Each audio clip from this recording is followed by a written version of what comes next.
কাউরে পাইতে দেয় না, ওই আমার কাছ থেকে জোর করে নিছে, এইসব প্রমাণ আছে। সে আমাকে অনেক ভাবে পাইতে দেয় না, নিজের ইচ্ছা তো আমি পাইতে দিই না।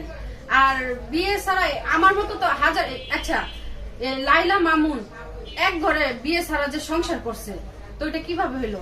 আমি যদি কারোর সাথে প্রকাশ করতাম তাহলে সে আমার অনেক পছন্দ দিত, আমার মেয়েরও পছন্দ দিত।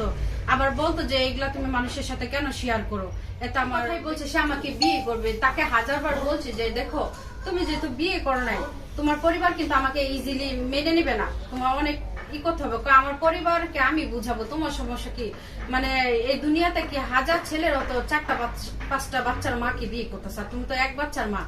আমি তোমাকে ভালোবাসি, বিয়ে করছি। এবং আমার পাশে যে মহিলা ছিল উনারা বুঝাইছে, তারপরে আশেপাশে অনেক মানুষই বুঝাইছে, দেখো মনি কিন্তু এমনি একটা কষ্ট পাওয়া মেয়ে, তুমি ওর সাথে কিন্তু এরকম কিছু করো না। আচ্ছা তুমি যে ওরা ভালোবাসো তা তোমার পরিবারের নাম্বার দাও।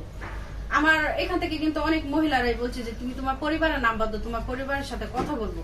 তখন কিন্তু সে পরিবারের নাম্বার দিতে চায় না। তখন কিন্তু আমি তার এই বুঝাইছি যে তুমি আমার সাথে সম্পর্ক করতে চাও, ঠিক আছে ভালো কথা, আমি আগে তোমার পরিবারের পারমিশন নিবো, ওরা কি বলে।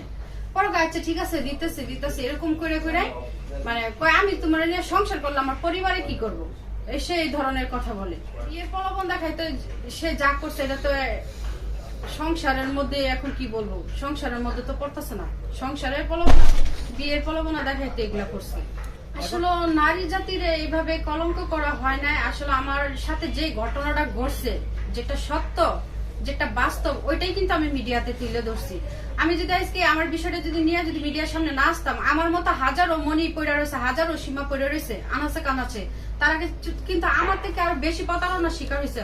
আত্মসম্মানের মর্যাদার জন্য কিন্তু তারা কোনো কিছু বলতে পারে না। এখন আমার বিষয়টা আমি মিডিয়ার সামনে নিয়ে আসাতে যদি বলে আমি নারী জাতিরে কলঙ্ক করছি, যারা এই কথা বলবে তাহলে আমার মনে হয় তারা মনে হয় এইসব কাজে হয়তো সম্মতি জানায় বেশি। বাজে এই যে দেখেন শুনে,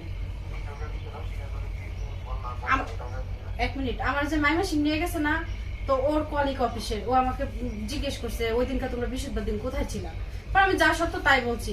এখন সে আমার বলতেছে তুমি এগুলা জিনিস অস্বীকার করে দিতে পারতো, এগুলা কেন বলছো? এই যে শুনেন, এই যে মাইমা সিং এর বিষয়।